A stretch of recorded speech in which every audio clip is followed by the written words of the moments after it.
Welcome to TEC Talks, a podcast about the impact of technology on humanity. I'm Kirsten Martin, the director of the Notre Dame Technology Ethics Center, or what we call ND-Tech. In these discussions, we discuss an important idea, paper, article, discovery in tech ethics. And today, I'm so happy to be joined by Vikram Bhargava.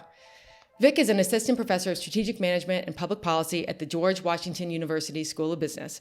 Vic's research centers around the distinctive ethics and policy issues that technology gives rise to in an organizational context.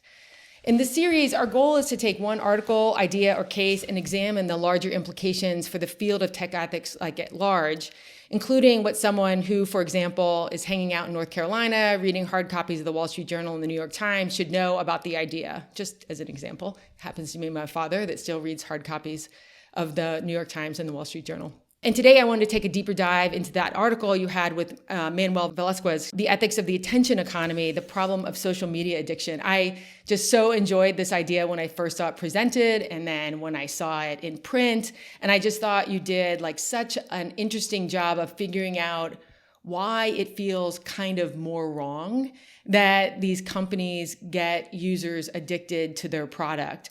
And so when we see with the Facebook papers, right, this continuing more evidence of this issue around social media and user engagement as the optimized outcome. And I thought, could you say a little bit more about, one, I guess, how the wrongs are similar to other industries that we're used to thinking of, like sin industries of tobacco or gambling, but then also what's more wrong, if that makes sense? What's the more wronger thing that's going on here?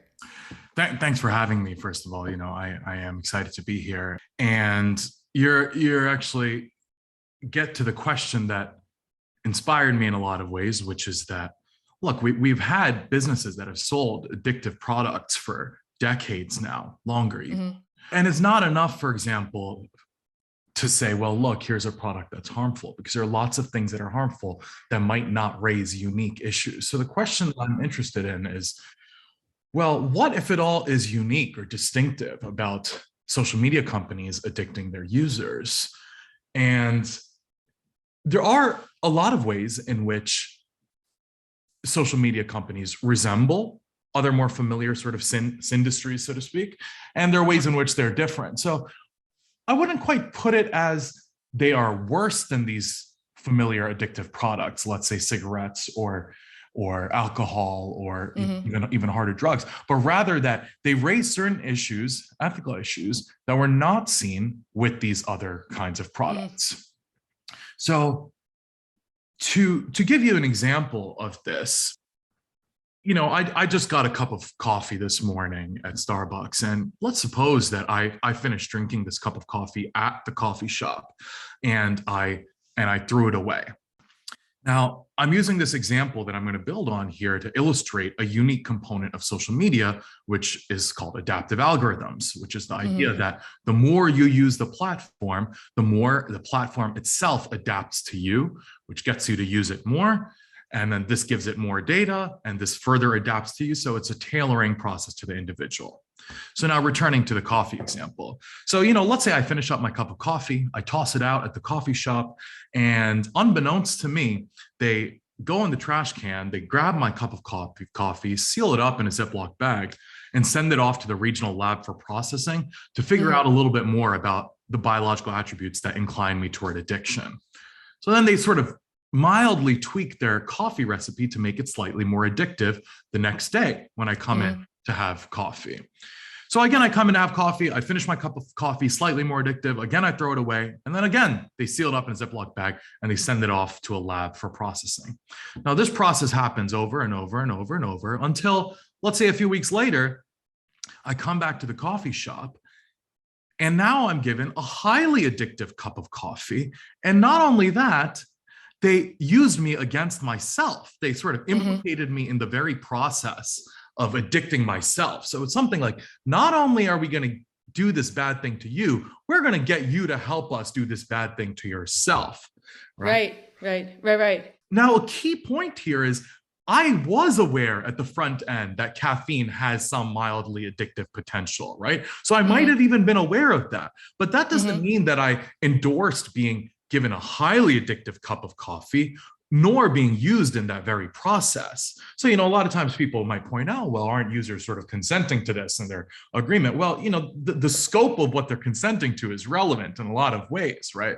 The social media that we signed up for at the outset, Facebook was a very, very different product at the outset than it is right now. So, this example is a way in which you might think, well, I still don't see why this is different from cigarettes. Isn't it the case that with cigarettes, the more you use cigarettes, the more addicted you become?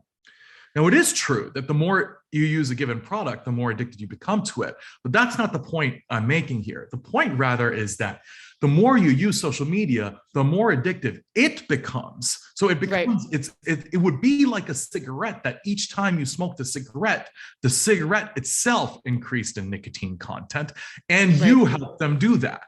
So that's the way in which I think, that's one way. I think there are other ways in which social media addiction is unique, but that is a salient way, I think. I love it. And so, like, to take the cigarette example, it'd be like if it was monitoring on each of your cigarettes, but they don't tell you this because they're not, you still buy the same pack of cigarettes. It's Vic's pack of cigarettes. It looks on the outside like the same pack of cigarettes. It's just that the actual nicotine amount is now tailored to you, to get you to want more. Now, maybe you need a hit early, and so the rush is earlier in the cigarette versus someone else that needs the hit later. And the cigarette, they put the nicotine way at the end or something along those lines. But it's this tailoring based on your input, but the product looks the same. Like, for all you know, you're just getting the same cigarette over and over again, and yet they're kind of using your own information to get you, for you to have a negative effect in some ways. So it's something like, they are, of course, harming you in doing this, but there's an added insult to the harm of using you against yourself, right? It's something, this is an entirely different degree example, of course, but it's something like not just murdering somebody, but getting the person you're about to murder to dig their own grave before you do that. Right. Yeah. And I think you call it the insult to injury argument in the paper, right? It's demeaning in a certain way, in a way that's different than just addiction, addictive products or harmful products that may hurt you, but you kind of know what's going on with cigarettes, and you understand with the warning labels. But this kind of like adding insult to injury is a level of demeaning to use your own information to further addict you, which I thought was kind of captured why do we think it's wronger, more wrong? Why do we have this visceral reaction to this? And I was like, that's it. How are they, it is different in a way. Right. Like, in a lot of ways, I think people have sort of correctly accused me of having an understated public policy response that I defend in the paper itself, right? I don't call for a heavy-handed regulatory response in the paper, in part, not because I don't think it's in order, but in part because I think there's a lot more empirical study that's required, both of the very phenomena of social media addiction, but also, I think anytime you want to legislate or regulate something, there are important empirical questions that need to be addressed, right? And I of course, didn't have they haven't been addressed yet. There is a way in which, even with, a lot of times people will say, how is it that this is addictive with cigarettes or heroin? This is something that's affecting your body directly. But the kind of key point is that there's nothing, special about the fact that it's affecting your body. The important thing is certain brain changes, and brain changes can be affected through the body or otherwise, right? We have certain responses, dopamine responses and other kinds of responses, whether or not it enters our body through, a physical injection, and we can have psychological responses to this as well. This is why, gambling is widely regarded to be an addiction now.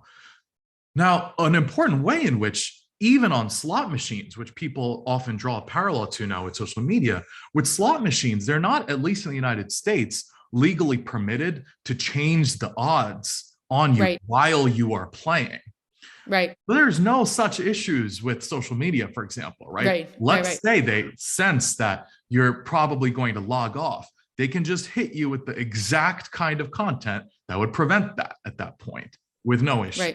So, and I suppose the other thing gets to the exploitation argument that you make. We can avoid, I think someone who's addicted to gambling would say there's always opportunities to gamble on like whether a light turns red before a certain time. So putting that aside, there aren't slot machines everywhere, and you can avoid cigarettes even now more than ever, which gets to something else that's kind of different about social media, right, than other addictive industries that you mentioned.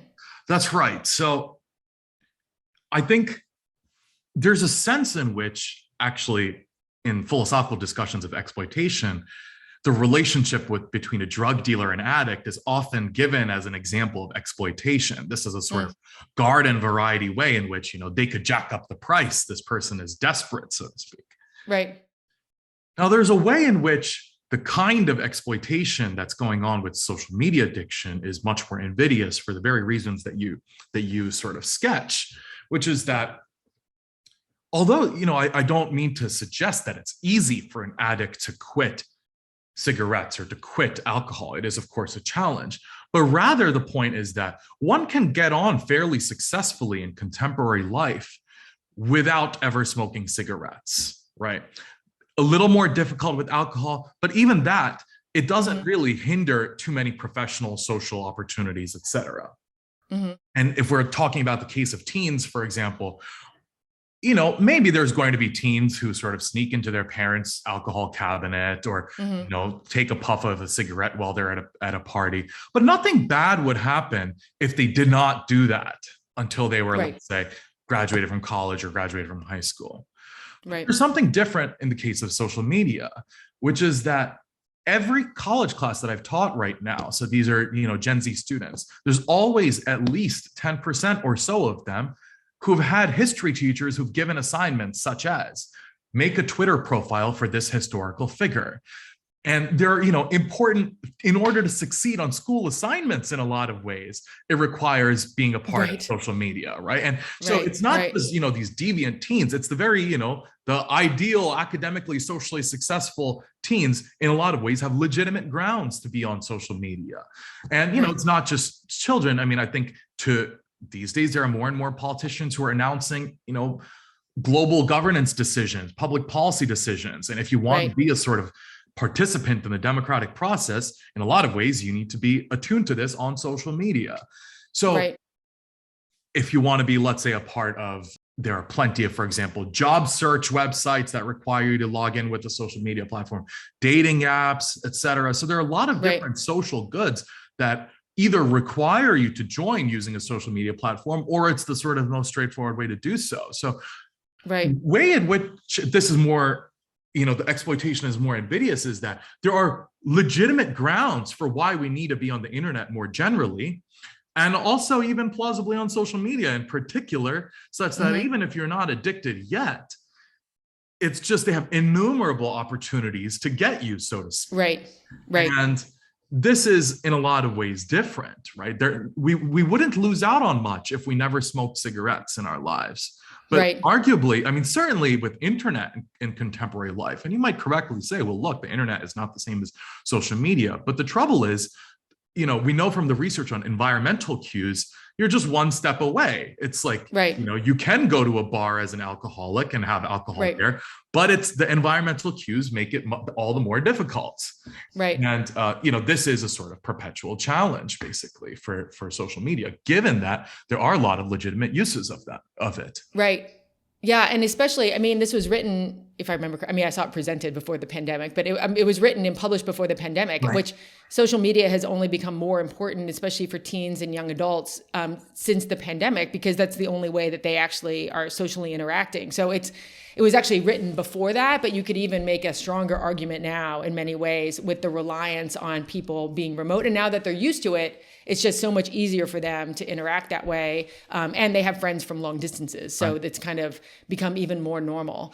And so you and I are in business school. So of course, the first question is, why can't the market just fix this? And I think you have a great answer for that there's reasons why the market can't fix it, because that's what we're supposed to ask, right? Like what's the market force that could actually get this thing to move, or what's that fix? And so I think your point is really, there's not much incentive right now around the market to push to not focus on engagement, right? Right. So there's a way in which right now the debate around social media addiction, and not just addiction, but a bunch of the different woes associated with social media, there are people who sort of say, well, there are two options here. We either get rid of this attention economy business model in general and get rid of social media, or if we have social media, just no attention economy, business model, or something like we just have to get rid of social media. And I think there is an intermediate position here in some ways. Yeah. Maybe the NFTs will all fix it. That's what I heard. I'm just kidding. Yeah. I'm just kidding. I really like this paper. What I like about it is it kind of, it's a microcosm of the wrongs of using your data against you. And this happens in other areas and other places where people are using an individual's own data, but not in their interest. And I thought that this was like the way the argumentation went in the paper. First of all, it's really clear. And then also, I just like how it really encapsulated this idea of this adding insult to injury of using your own data against you, which really resonated of kind of saying, yes, that's what feels more wrong. That's the thing. Thank you.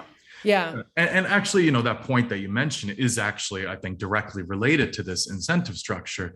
The trouble right now is that, of course, social media has played a role in important positive social movements, Arab Spring and so on. So I don't mean to suggest that there haven't been positives associated with it. There is a reasonable challenge. Some people say, well, look, we've had attention economy business models before. Television and radio are attention economy business models, right? As is journalism. Yep. So there is a real challenge of, well, what's going on here? And I think there is an important difference. And this is that. So as I see it, the way forward, this is a sort of hasty sketch, is that if social media companies want to continue on the attention economy business model, then I think that the tailoring needs to be limited. It shouldn't be hyper-tailored to the individual. If they want to continue to tailor it to the individual, then I think it should be on a membership model, right? So, interesting. So I sort of because it's exacerbating. The attention economy model of you get paid based on engagement, so I need to keep you on longer. Right. Dovetailing with this insult to injury adaptation of the engagement of like kind of how you actually are affected by the social media. That's just, it's like a tornado. It's just making it worse. It's like two streams coming together. And so I see what you're saying. And so you can do one, but not both. You know what I mean? So pick your poison is one way to moderate the kind of evils that come with the wrongness that comes with both. That's super interesting. So as like a slogan, if attention economy, then no tailoring. If tailoring, no attention economy. Exactly. Yeah, right. And then I think what's interesting about that is you can see that a lot of different places. I mean, that's what I liked about the paper is like, it's a very specific paper on one area, but you can see it with the attention economy and adaptive architecture as kind of one of those like constantly, and the use of consumers' data against them as this constant problem that we have, so it's kind of it's not just social media addiction. You can take these ideas and put them onto other things. So yeah, well, I'm always excited to hear your stuff, but so tell me, I want to wrap up just because I know you are super busy, but who are you paying attention to right now in tech ethics, or you kind of look forward to hearing what they write about? I know there's tons of people in this space. It's kind of an area where you can just highlight a few people that we should be watching out for. That's right. So you are right that, there are tons of new people, new talent coming into the space, and there are, a host of different issues to address. I think one of the papers, and I think I've mentioned this to you before, this is a paper and also a book, is by a political theorist, Sonu Beatty, up at Dartmouth on. Oh yeah, he's great. He has a book and a paper. The book is entitled Private Racism, and he has a paper about the role of race-based filters in dating app algorithms. And, a lot of the dating apps right now, they offer various different race-based filters where you can filter out the prospective romantic or sexual partners by race. And he explores the ethics and law of this in a really fascinating, clear way. And I think it is, it's a topic that affects huge chunks of our students, huge chunks of the population. This is how people are dating right now. It's a core part of contemporary life.